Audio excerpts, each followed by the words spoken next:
It's like both the eyes, like it's walking that too. But I will not. When I bought this one, this first one, it like I took it. Talking about tattoos. It's I like. I was saying.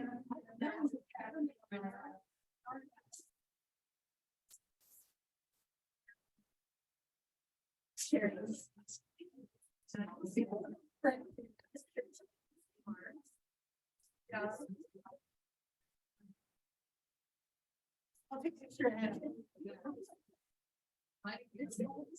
Oh, that's true too. I'm not the toughest. I don't have the best pain tolerance. All right, I want to get started. So I have to. So I want to get going. So we have. I want to do something. So we haven't talked about it yet. But our first exam is 1 week from today. Okay, so if you've been looking at the syllabus, hopefully that's not a surprise. A couple of you gave me a look like, most of you know. But our first exam is on Wednesday, the 15th. So next Wednesday. So I just want to say a few things about that so you can start preparing and thinking about it. Our exams are going to be 100% on Canvas. Okay, so on Wednesday next week, and I will remind you multiple times, we will not have in-person class. You will have that time to take the exam on Canvas. So you'll have from 10 to 11:15 to take the exam. But if you'd like to take it at a different time that day, what will happen is the exam will open up at basically 12:01 in the morning and close at 11:59 p.m. at night. So if you'd rather sleep in and have a little extra time and take it in the evening, like that's fine. But you do have this time free. We won't be meeting during that time to do it. It'll be on Canvas and we won't have in-person class. It'll be due by that night at 11:59 p.m. And I'll talk about and show you the study guide in a moment. But my goal with that is to help reduce anxiety. I know a lot of people still have a lot of anxiety related to kind of everything going back to normal, taking exams in person. There's really no reason you shouldn't all do fantastically because you can use your notes, you can use your book, it's online. It should be something that all of you are very, very successful at. But you do want to prepare a little bit. So I'm going to talk about that just for a moment. Yeah. It's an hour and 15 minutes. So you have 75 minutes, just like if you had taken it in class. Like that day, you want to do that like 5 in the morning or something? Yeah, you could do it at 5 in the morning, 5 in the evening. I would say don't wait past like 11 at night so that you don't have enough time, but you can do it at any time that day. Like 1 a.m. and you're ready, go for it. Get it out of the way. But yeah, you can take it at any time. I want to give you that flexibility, but you do have this time free. So at the very least, you should be able to take it at this time if no other time worked for you. So if you're on Canvas, let's go to Canvas. The exams are right here where it says quizzes. So if you click on the quizzes link, it's going to take you to the exams. So here's exam 1. On that day, it'll open at 12 a.m. and close at 11:59 p.m. If you're on the home page and you click on modules right here and go down just a little bit, right here, you don't have to even go that far, right? Study guide number 1 is right here. So what I've done is I've made you a study guide. If it's on the study guide, it will be on the test. If it's not on the study guide, you don't need to know it. You don't need to study it or prepare for it. The first exam will cover chapters 1, 2, 4, 5, and 6. So we'll finish 5 and get into a little bit of 6 today and then finish 6 next week. So it's on those first chapters other than chapter 3, which we haven't covered yet. So make sure as you go through this that you know every term that's on here. If it were me, and I shared this with my class a moment ago, and I always share this with my online classes as well, I'm like a ridiculously overachieving student. That's just the kind of person I am, where if I don't get 100%, I'm mad. So I over prepare for everything. So if it were me, I would write or type out all these terms and I would have it in front of me during the exam. What that would mean is if I get to a question on the purpose of the mound of Venus, right? The first thing I saw there. And I don't know what the answer is. I don't have to flip through the book, the notes, the lecture, everything to find it. It's going to be in my study guide in front of me. It's going to save you time. If you're trying to look up each answer, you will run out of time. So what I haven't done is made this test any harder. So this is the exact same test you would have taken in class. It's not artificially harder because it's online, but the timing is also the same. So what that means is if you're trying to look everything up, because you didn't study, you're not going to be successful. Okay, so please do study and prepare, but there will be no trick questions. Everything's very straightforward. If you've been reading and you know the terms on here, you'll do fantastically. The average should be really high. That makes me super happy. So I hope all of you get A's. That would be amazing. But please do study and prepare. If you don't, you're going to be hurting on time a little bit, and you never want to have that moment in the middle of an exam where you panic because you haven't studied enough, right? Then it just starts a spiral that you would probably rather avoid. So study, over prepare. You can dial it back next time. But these are the terms to know. And again, we won't have class on Wednesday, so you can take it online at any point. And once you take the exam, it will give you a score right away of everything that you got right or wrong, except for the short answer questions. So there's 73 questions on the exam. I think that's what it just said. And the last 7 of them, I believe, are short answer. And so I have to grade those manually. So every other thing you'll get points on right away. And then as I grade those, it'll update your score during the week. Yeah. You can find this on Canvas. So if you go back on the homepage here of Canvas and you click on modules right here, modules, it's right on, it's like the third thing right there. Yeah, and the study guides for the other exams are there too. But not a bad idea to start preparing a little bit. Again, you should all do really, really well. I think my tests are probably, if anything, too easy. I don't want to say that to you so you don't prepare, but please study and you should be just fine. Okay, so mainly multiple choice and true false with a little bit of short answer. They're never going to be essays. It'll be like lists of things or comparing two things or like fill in the blank. But again, you should hopefully all do quite well since you can use your notes in your book and all of that. I'll remind you on Monday, but are there any questions or anything for now? The only other thing I can think to add while you're thinking of questions is if you do have like an access memo and you need extra timing, make sure you get that to me before Wednesday so that I can get you set up so you have the time that you need. So just to put that out there, if you haven't done that already, make sure you do get that to me as soon as possible so I can set you up for that extra time. Okay? But any questions? Anything before we get back to menstruation? Any questions? All right. So I will remind you on Monday, but let's go back to this. So we left off here. We talked about the 4 phases, but we were kind of at the end. So I wrote a few things up here for each phase. And I have a little video that I want to play for you that kind of goes through them. It's just like 3 minutes, but I think it's helpful. But remember, we were going through these 4 phases here, right? The menstrual phase, follicular, ovulation, and then luteal. And there's different things happening at each one. You can use this to help you get pregnant by having intercourse anytime after ovulation, or you can use this to help you avoid getting pregnant, as we talked about as well. So let me play that little video for you, and then we'll come back to this slide and talk about these 2 things. I think it's a great little review of that process. And I talked about that last time, that corpus luteum in that luteal phase is what maintains that lining of the uterus, the endometrium, and then prepares us for pregnancy. And if that doesn't occur, then we go back and we go round and round and round. All right, so just a kind of a quick review of that. And because there are so many hormones in play, a lot of women do experience changes related to their menstrual cycle, right? They experience things like PMS. Premenstrual syndrome is relatively common. A lot of women will have changes in mood and physical discomfort, physical symptoms as a result of their menstrual cycle. On average, it's like 2 to 12 days before menstruation and even a couple of days after, right? It can go either way. And then even during, some women get very emotional, right? And they cry at very almost nothing, right? Other people have food cravings, get bloated. You can have irritability. There's all sorts of things that can happen, depression. For most, it's mild. Right now, for some, it can escalate to something called PMDD. For some, it can be so severe that they have clinically significant depression, or their mood changes so drastically that they might require medication to help deal with it. Most people are up here, right? And you can sometimes even tell when you're getting close to a cycle, maybe based on your mood or the way your body feels. There's a lot of changes that do occur. Yeah.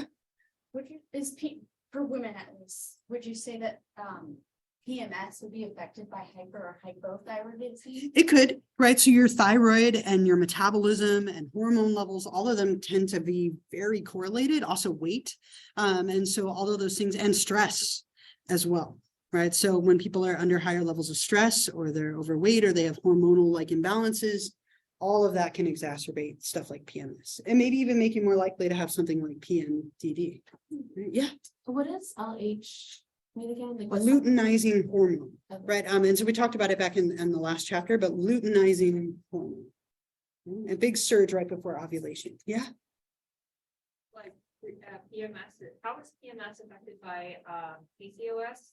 Yeah, so PCOS, polycystic ovarian syndrome, which is a relatively common metabolic syndrome that a lot of women, it's like 10% of women have it.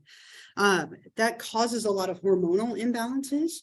And so women tend to have very irregular menstrual cycles, and it can exacerbate things like PMS for some, right? Because their hormones are out of balance, it can cause more severe PMS or not, right? It can go either way. That's why it's really bad. Yeah, it could be, right? And some women, like, and this can be like, it can vary by month. Some women will go 6 months, a year, and not really have a lot of PMS symptoms. And then all of a sudden they have them, right? It can kind of come and go. Different cycles can be different. Some are very heavy, some are lighter, right? Stress can play a big part in all of that as well, and things going on in your life. I told you before, right? Like my dad said, my mom would be a different person, right? Like once a month, your mom's going to be somebody else, right? But my mom would always just kind of, she would struggle with depression. That was her problem. And she would go through her PMS symptoms and be very depressive in nature. For some, it's just like they're kind of irritable and cranky. Others, it's purely physical, like they feel bloated and uncomfortable and heavy. It can kind of be all over the place, but it's relatively common. A lot of women do tend to go through that. My daughter, whenever she's getting close, I'm like, oh my God, here we go. Like, her PMS is so bad. I'm like, all of a sudden she's like 18 instead of 10. I'm like, who are you right now? Why are you being so mean to me? Right? Yeah.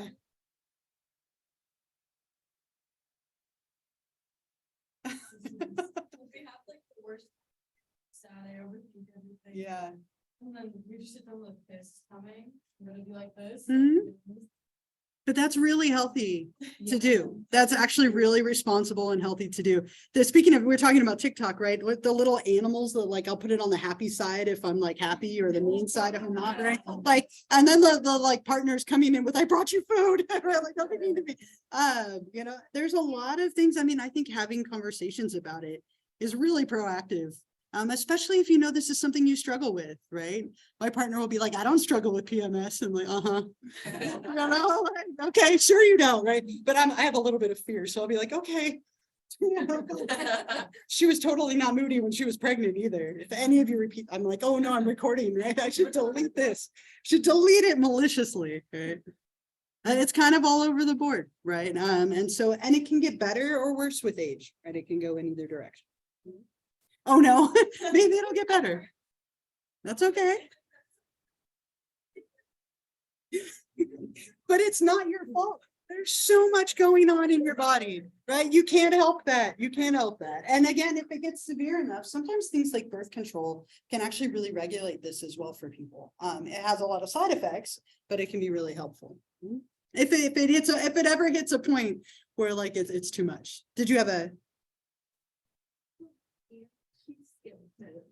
Okay.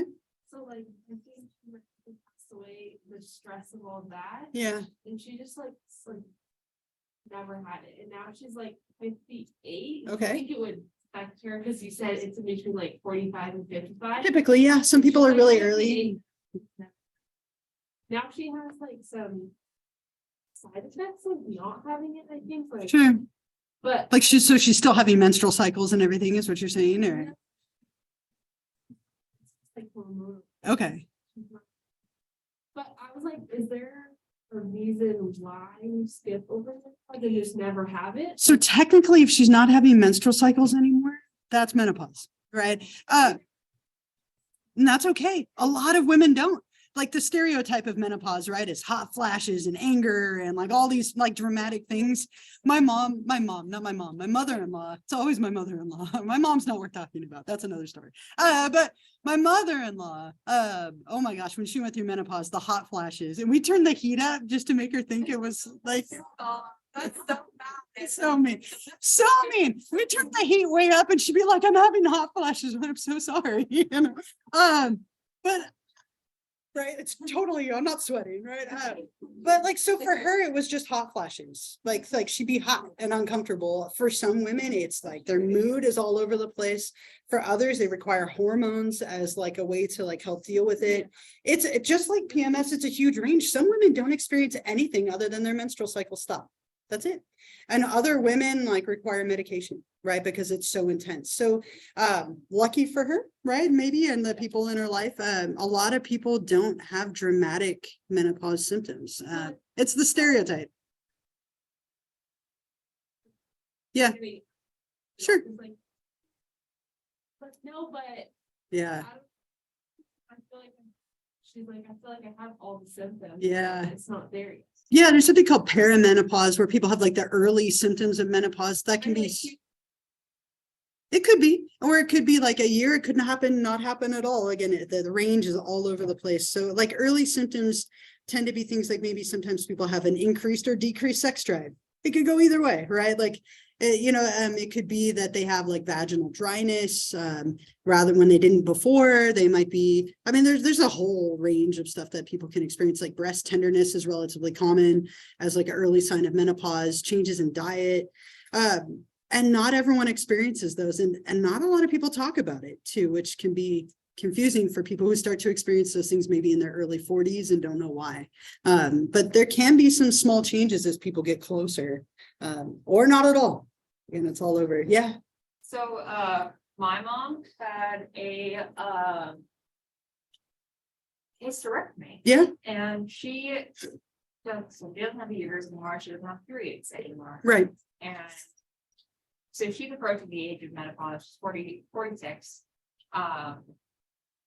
And I'm just wondering what that would look like. Yeah. Exactly if someone like is not having periods. Yeah, you might still experience like some bodily changes because your body does start to change, and that might happen earlier when you have a hysterectomy and are no longer. Yeah, you're still releasing an egg. Yeah.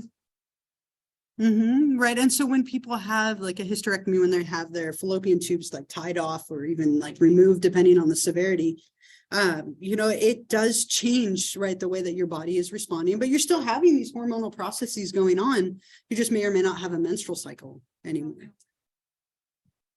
Yeah, I mean, and it's common. There's a lot of things medically, right? And that's like the next part of this is that's why it's so important to be on top of your health, right? And it's something I think we all tend to easily neglect, but we should be on top of it, especially our like reproductive health. As you start to engage in any kind of like sexual behaviors as you get a little bit older, it's important to be on these things. And so for women go to, for their like health concerns, they go to an obstetrician gynecologist, which we abbreviate as OBGYN. Right. So an obstetrician tends to be the one who's in charge of things like related to childbirth. And a gynecologist tends to be the one related to just reproductive health. But they often do the same job in the sense that they work together. And so you typically see someone who's called an OBGYN. It might just be your traditional medical doctor, right? Like your family doctor might be the one who does all this for you. But one of the things that is typically done first is something called a pap smear or Papa-Nicolau smear for the full name for the person who invented it, but we just call it a pap smear.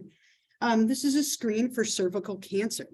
And this is something that's being done earlier and earlier. There's a lot of like vaccines that people can take to prevent things like HPV and different types of cervical cancers. You should have this as a rule, no more than 3 years after becoming sexually active or by the age of 21 at the latest. Now, this, depending on your insurance, is being encouraged earlier and earlier, right? So my daughter, who's 10, her doctor was like, in a couple of years, we might want to start talking about like vaccines for like HPV and some of these things, right? And so this is something that traditionally you don't start doing until you've become sexually active, but it is, depending on insurance, being kind of promoted earlier and earlier. If you catch things early, you have much more success than if you catch them later, traditionally. So pap smears, not the most comfortable procedure, right? Traditionally, like in the image here, and then here's what's happening. They have a woman put her legs up in stirrups, right? And then they insert a small like stick, right? They use this thing called a speculum to open up the vaginal canal. And then they take a small scraping from the cervix, right? It's not necessarily, you covered your mouth like it's not necessarily painful. as much as it's just almost like a little, like they scratch, almost like you took like something and scratched on your arm like that, but inside the cervix. It's just more uncomfortable in terms of like, it's a very vulnerable like thing to have to do. But it is a very common procedure. Your doctor usually will perform it, and it's encouraged to be done regularly, right? Especially if you maybe have a history of cervical cancer in your family, or if you're sexually active. Yeah. Is there a reason why, like, they screen, like, after being sexually active? Like, does being sexually active, like, increase risk by earning means, or? Not necessarily. I think they assume like at that point, if you are active, that like this wouldn't be an inappropriate thing Yeah. to do. Okay. Because it's a little daunting. Like Yeah. I get this phone call every year that you're due for your pap smear. I'm like, that's nice. I'll call back later, right? Like it's something you tend to put off, right? Like most, like the dentist. Man, I'd rather have a pap smear than go to the dentist. Like, I hate the dentist, right? And so, like, we tend to put these things off, right? But they're important for our health. Right? Yeah. It's So, just like, you know. Yeah. yeah, more than it like increases your likelihood. It's just like, okay, well, if you are sexually active, then it feels more appropriate to do this procedure. Never gonna get a nail on the wire. No, Yeah. no, it's preference, right? Some people don't mind and other people do, right? It's totally down to preference. If you don't have one, you're not getting near me. Yeah.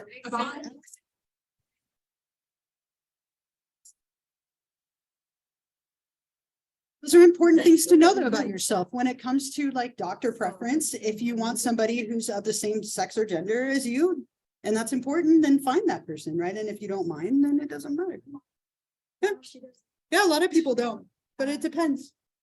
We talked about PCOS. You had asked about that earlier, polycystic ovarian syndrome.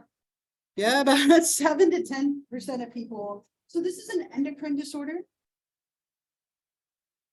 Did you have, just want to make sure. Oh, okay.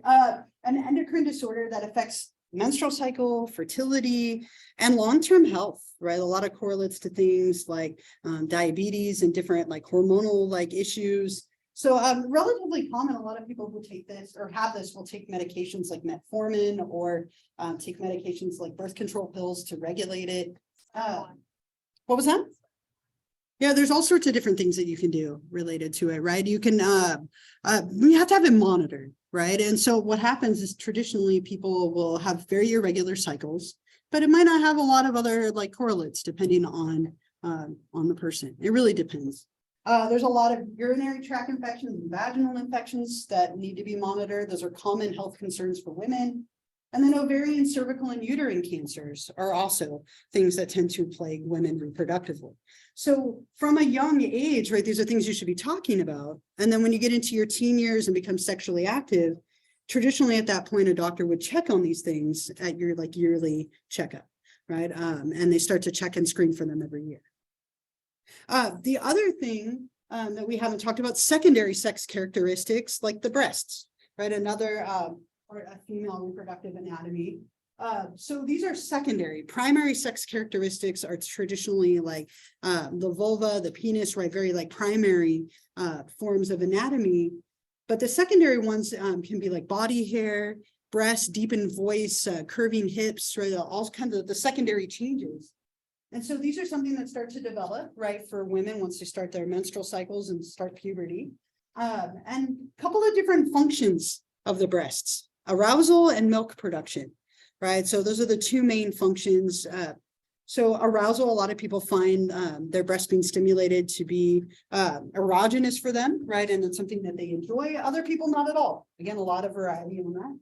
And then they can produce milk to feed a baby after a baby is born. That's a lot of like hormones involved, along with stimulation through breastfeeding, but obviously playing a big role in female anatomy, and then some health concerns related to this as well, which we'll get to on the next slide.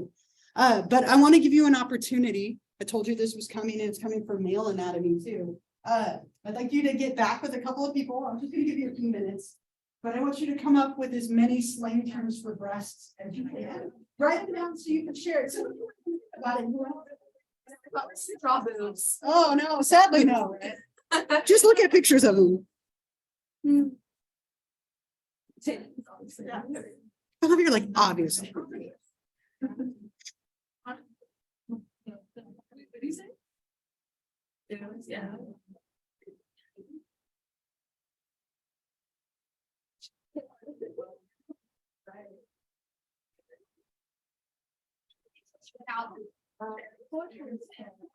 I just heard that one, melons. No.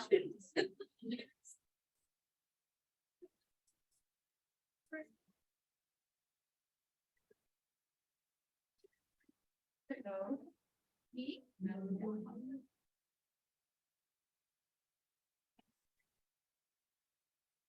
It's funny, it was just like, wait, these things, I have never.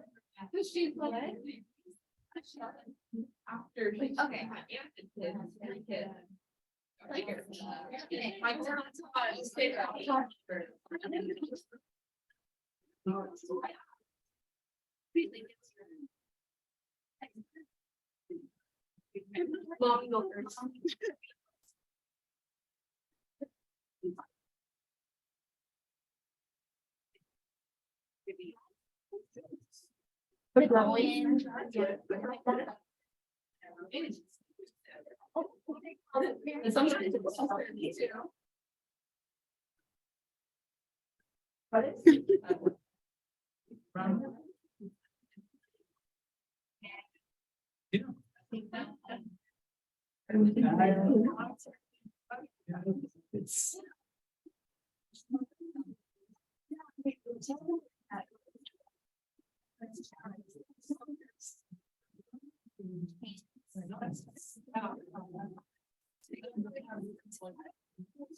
It's also videos.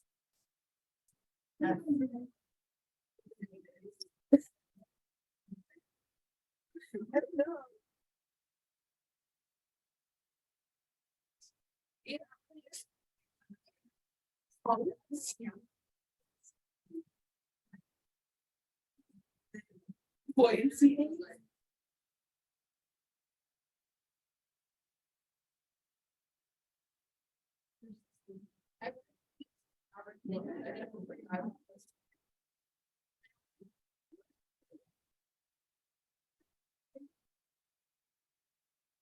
Some of these are definitely made up.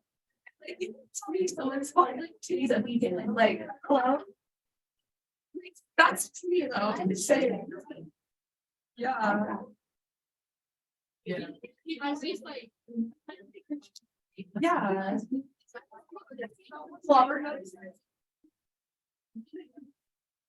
Like.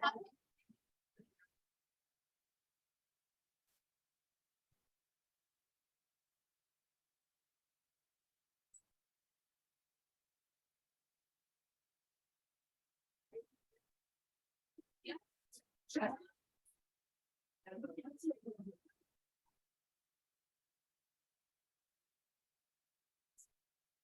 All right, just another two.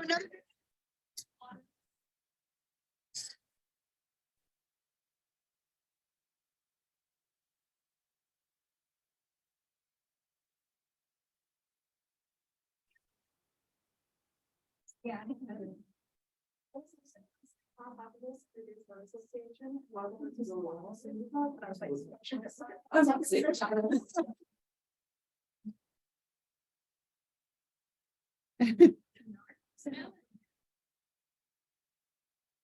Nippies. Oh my god.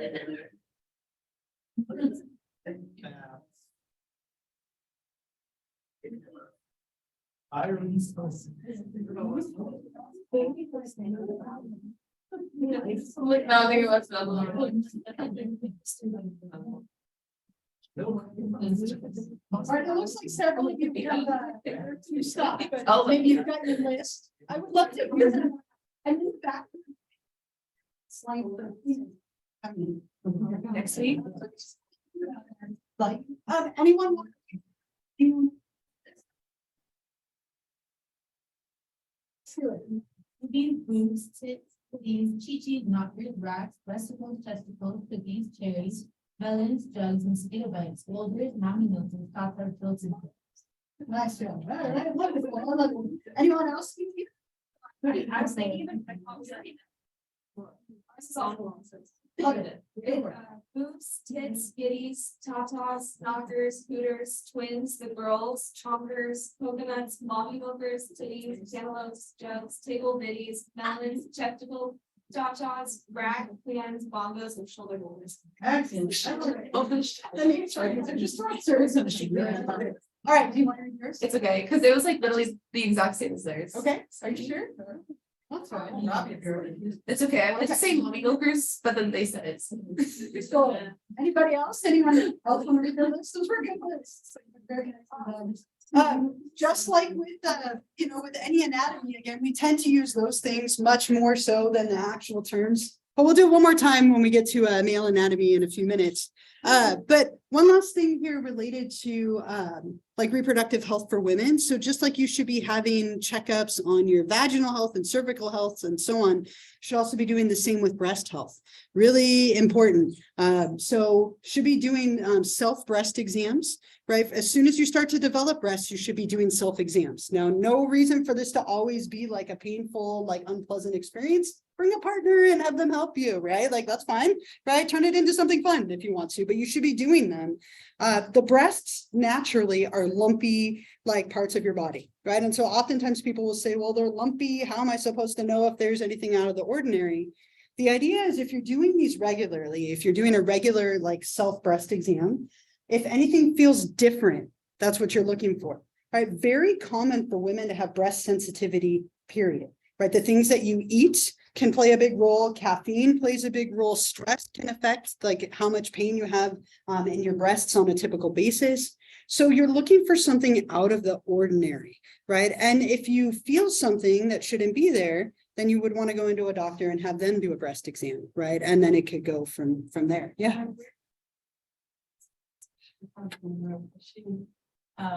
She literally found it, like, it was so easy. She said she was just feeling and then it was just right there. Yeah. She was putting a towel on and she went like that. And Yeah. I could just feel it. Yeah. I had And no idea. yeah, and oftentimes when you catch stuff like this early, there's so many options. But if you don't and you're not checking and you're not on it, and I'll share with you, this is something that has been like a huge part of our life. My partner actually had a breast biopsy yesterday. Terrifying. And now we wait 3 days to find out if it's cancerous or not.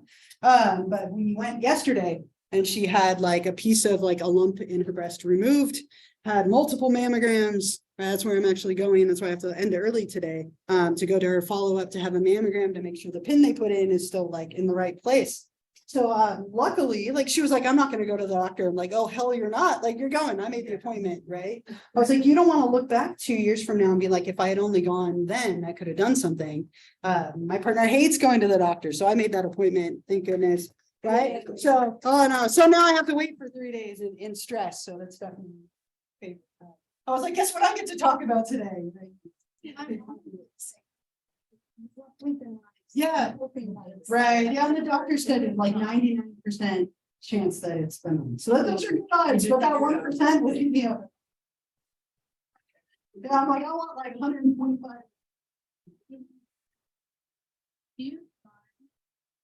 Like if you end up having breast cancer, you can just like take them out, right? Like just have them. You can't, Angelina Jolie did that, actually, like, if you ever read that story. So if you find out that you have a lump in your breast and it's cancerous, if you catch it early, you remove the lump, and that can be the end of it, right? Or you do things like chemotherapy and there's different things that you can be done. If you don't catch it early, you have to remove the entire breast, which is called a mastectomy, or both. And some women have elected, if they have multiple small lumps, rather than removing the little lumps, take the whole thing. My aunt, years ago, gosh, it's been 25 years at this point, she had a massive lump in each breast. They removed both breasts, and then they took the fat from her stomach and sculpted her new ones. She said, I got better breasts. So,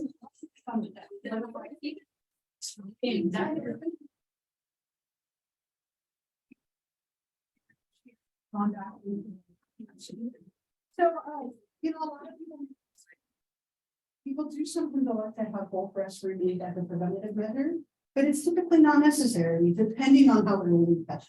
So if you catch it early, there's a lot. If you wait too long and it spreads beyond the breast, that's when you run into problems where it's harder to treat. Yeah, I love my boobs today. Take them, right?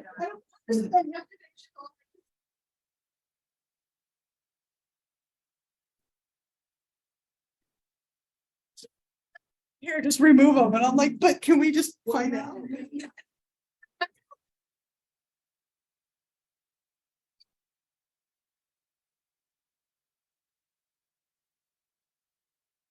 Yeah. Skin, they took it from there. Yeah, they could take skin from other places on your body. It might be, yes. She was so thrilled. She was like, I lost 20 pounds of stomach fat. Press their carpet and then 50. And so people there are options. So there's a lot of, sadly, I know a lot about this right now. But yeah, there's a lot of options that you can do, and sometimes it's a win-win. Like for her, she was thrilled. Way to make the best of it. I did the spot. But if somebody gets a double mastectomy, that means there's no breast tissue left. They cannot physically get breast cancer again, can they? So it can appear in different parts. So I guess it might not be deemed breast cancer unless they didn't get all of it. So if it has spread to the point where both breasts have to be removed, hopefully they get it all. If it doesn't, it can spread through the chest cavity in different ways. But traditionally, if it's removed, they're not going to get breast cancer, but they could obviously end up with other types of cancer. Sadly, cancer is one of the leading causes of death wherever it is in the body. Men have parts of their body where they have to be very vulnerable and careful with cancer as well. For women, breast cancer is one of the most common, right? Uterine cancer, cervical cancer, breast cancer. Yeah. You also have to check your. Yeah. Yes. Yeah, thank you for mentioning that. So a breast exam traditionally does go all the way up under the arm, right? It can be something that appears there rather than like in the breast itself, right? Right? Using traditional deodorants cause problems too. Yeah, well, I haven't heard that, but I mean, there's so many things. So again, so just like when you go to do, so traditionally, most people are encouraged to go to the doctor every year. Right, the older you get, it's like every year. When you're younger, maybe it's every couple of years. But when you go, it's not uncommon for them to perform a breast exam and maybe even ask about a pap smear. So those are very regular, common practices for women. And we'll talk about the equivalent for men when we get there. All right. Any other thoughts, questions? Sorry, I used to do. It's a great picture. Right? We need to go back there. Like, please change that. Any other like thoughts or questions, comments, anything with female anatomy before we move on for a little bit to male anatomy? Just for a little bit, right? Okay. So let's go to that one. Okay, so male sexual anatomy, similar, right? We'll talk about some of the main anatomical structures, right? External and internal. Rather than menstruation, we'll talk about sperm production, right? Which is a huge process that men are undergoing constantly. And then some male genital health concerns, just like we talked about for women. So an image of male reproductive anatomy is actually quite complicated, right? We don't tend to think of it that way, but there's a lot of internal structures that play a role in the production of sperm and seminal fluid, which we'll talk about. So we have external anatomy and internal anatomy, just like we did with women. So I'll give you a moment. I told you it was coming, right? I expect some, I was going to make like a length like joke, but we won't go there, right? I expect some good lists, good.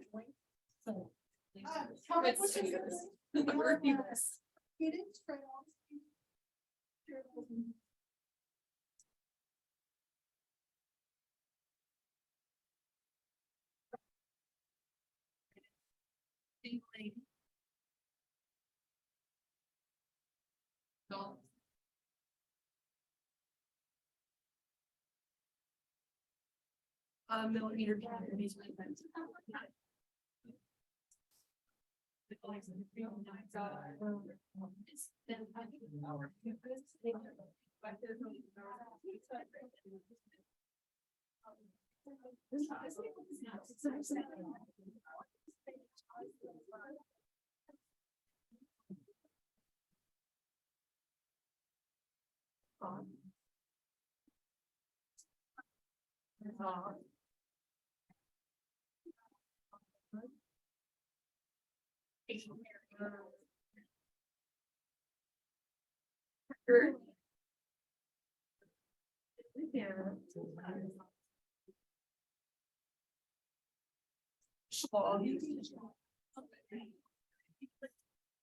Oh, Willie.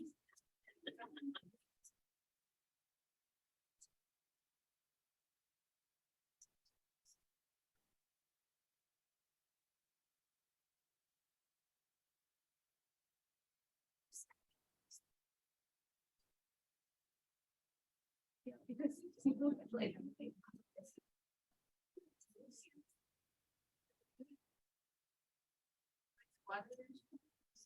The joystick. Here we go.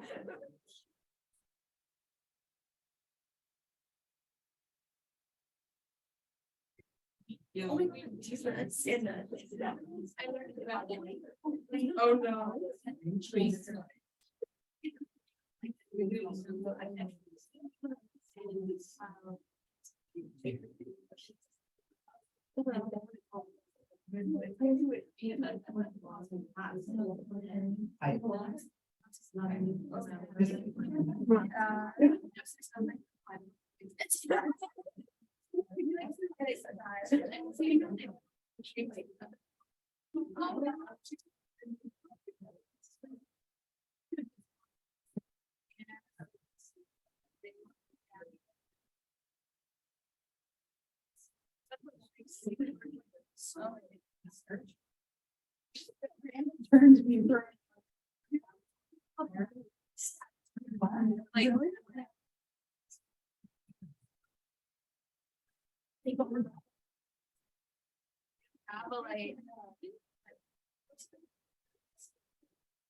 take this.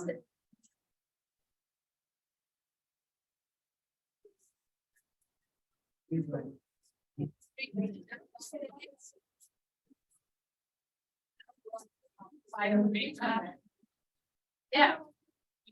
It's over there. Yeah. Moby Dick. A puppet. Octopus.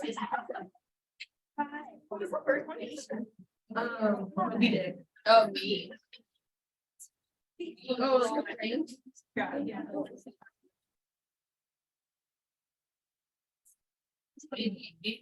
22. Yeah.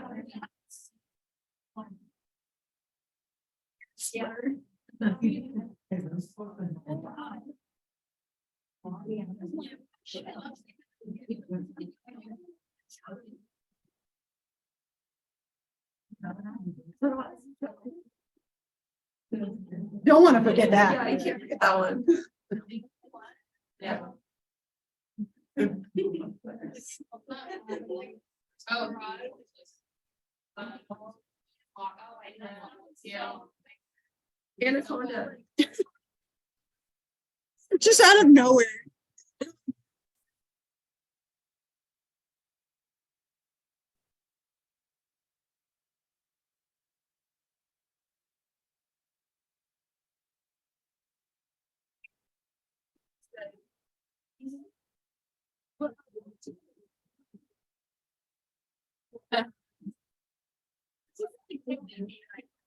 This.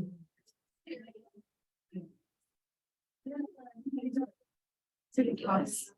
All right, like one more thing.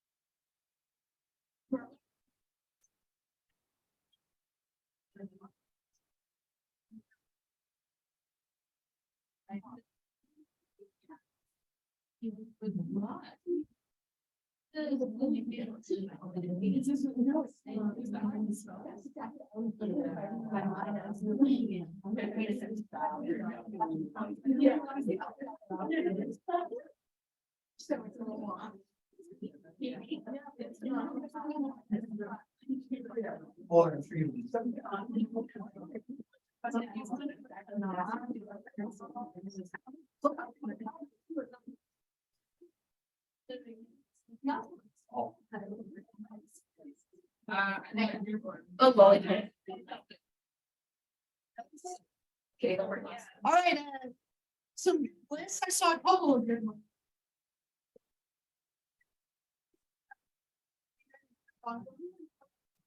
Start us off. Yeah, Dick, Dingling, Dong, PP, Wiener, Millimeter Peter, Johnson, Cock, Knob, Hot Dog, Pecker, Schlong, Willie, Joystick, Nuts, D's Nuts, Sword, Dingus, Octopus, Frank, Tiny Tim, Chode, Anaconda, Dick, Weed, and Lollipop. Tiny Tim,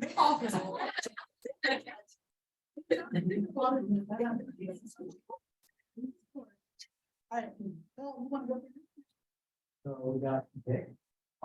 Chat, schlong, eggplant, ding dong, boner, oyster, wang, mule, chode, anaconda, snake, disco stick, dipstick, banana, meat stick, pee pipe, sausage, third leg, zini, firehorse. Okay, when it's done by, sounded, it was Donkey Kong. Donkey Kong. Do you want to Donkey Kong for dangerous? Would anybody else need different?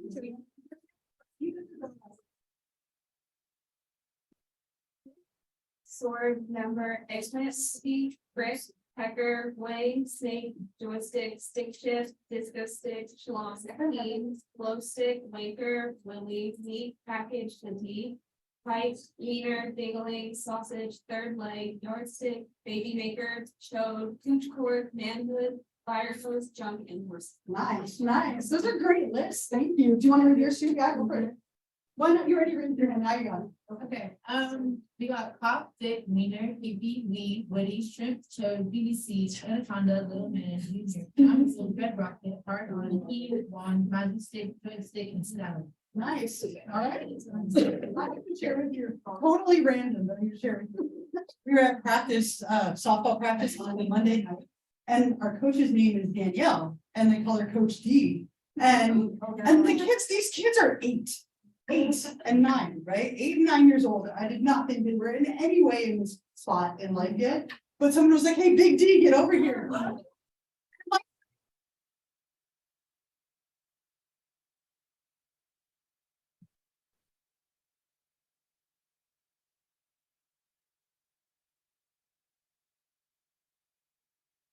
It's just like it's coaching soccer. I'm like, "All right, girls, go grab your balls." They're like, balls. I'm like, "No, you don't. You're 8. Stop it." Anyway, yeah. Teacher names a science teacher and a PE coach, and he had us in science still call him Coach D because his name was Dino Wits, but we all call him Dino Tits. Okay, nice. Oh, the unfortunate parts of difficult names, right? Yeah. That doesn't help, does it? So thank you for sharing your list. I don't think there's too many more opportunities. I think when we get to masturbation, we'll do that one, right? That's I think one more. But so we don't have a lot of time, but let's get through the external male anatomy, and then we'll stop for the day. So male external anatomy, we're looking at the penis and the scrotum are like the two main structures that we would see. So the penis is the main male sexual organ, consisting of a lot of different elements, right? It has the root, the shaft, the glands. And when you look at like this diagram, what they're showing you is that the penis is made up of these spongy bodies and cavernous bodies. It's a lot of spongy tissue that fills up with blood, containing a lot of nerve endings. Filling with blood or engorging with blood allows for an erection to occur, which we'll talk more about on Monday. But we have kind of the main body of the penis we would call the shaft. We have the roots at the back. And then the crura, which is Latin for leg or tendon, powerful muscles connecting this back to the pelvic muscles within the body. So we have the head of the penis, the shaft, the root, and then the crura, which connect internally to those muscles within the pelvic region. A couple of things I wrote up here. So roof, shaft, gland, spongy tissue, and cavernous bodies. Again, these are what account for a lot of that sensitivity with nerve endings and being allowed to engorge with blood during any kind of arousal occurring. The head of the penis tends to be the most sensitive part for men. The corona, we talked about this in that little test. Corona is means rim or crown, right? And so the rim or the crown of the penis is probably the most sensitive part, similar to the clitoris in women, right? Again, those pieces are the same for a time as they're developing in the womb. The foreskin, right, which covers the entire penis. It's a very skin and mucosal membrane that protects the penis. It has a protective function. It also has a lot of nerve endings, so it's thought to play a big role in arousal. And we'll talk about this more when we talk about circumcision a little bit next time, that the foreskin is what would be removed if a man or a young boy is circumcised, traditionally right after birth. And again, we'll talk about that more next time. Let's see what else do I have up here. The scrotum, right? The scrotum encloses the testes or the testicles playing a huge part in like sperm production and the release of male hormones, right? Just like with women, the ovaries play a big part in that. For men, it's the testicles that do that. I have an image of the weirdest picture ever. This is in your textbook. I don't know what's happening in this image here. We'll go with it. Yeah, I just want to expose you to really like wonderful images. Thank you. You're welcome. Right. So in this picture, right, we have the head of the penis, right, with the corona, the frenulum, which it mentions right here, the frenulum. Is this very thin stretch of skin that tends to be very sensitive for men. The glands traditionally refers to the head of the penis. And we can see the foreskin here. In this case, we have a circumcised penis. We'll talk about what that looks like and what that process is next time.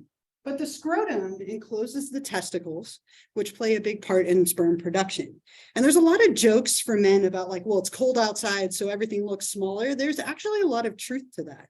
The scrotum, which includes the testes inside of it, is a very temperature sensitive part of male anatomy.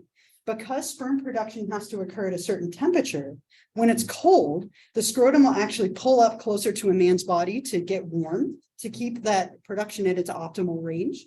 When it's hot, the scrotum will drop down away from the body, right, in order to cool off. So there is a little bit of like validity to that joke of like, it's cold outside, right, and so everything looks smaller. Yes, it's the body's way of staying warm to ensure that sperm production can occur as intended. And we'll talk a lot about sperm production. It's a huge process. It takes a lot of time next class.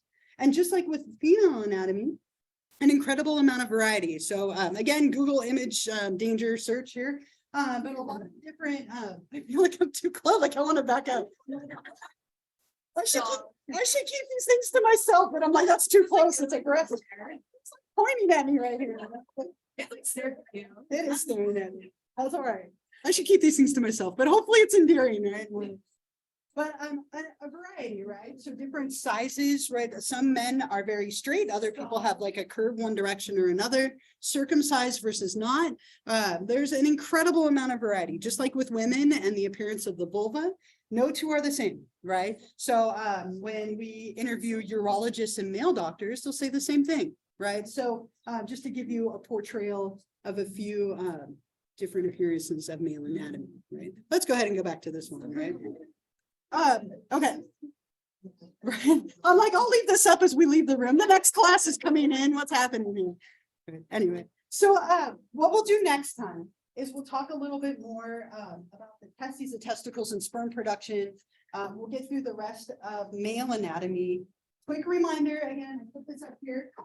Start preparing for that first exam. Okay, so we've made it through chapters 1, 2, 4. And 5. So you can start studying those and then you can add chapter 6 as we finish it. I will hang out for like a minute or two and then forgive me, I gotta run out of here, so I don't have a lot of time to stay. But have a wonderful weekend. Enjoy the Super Bowl and I'll see you all next week.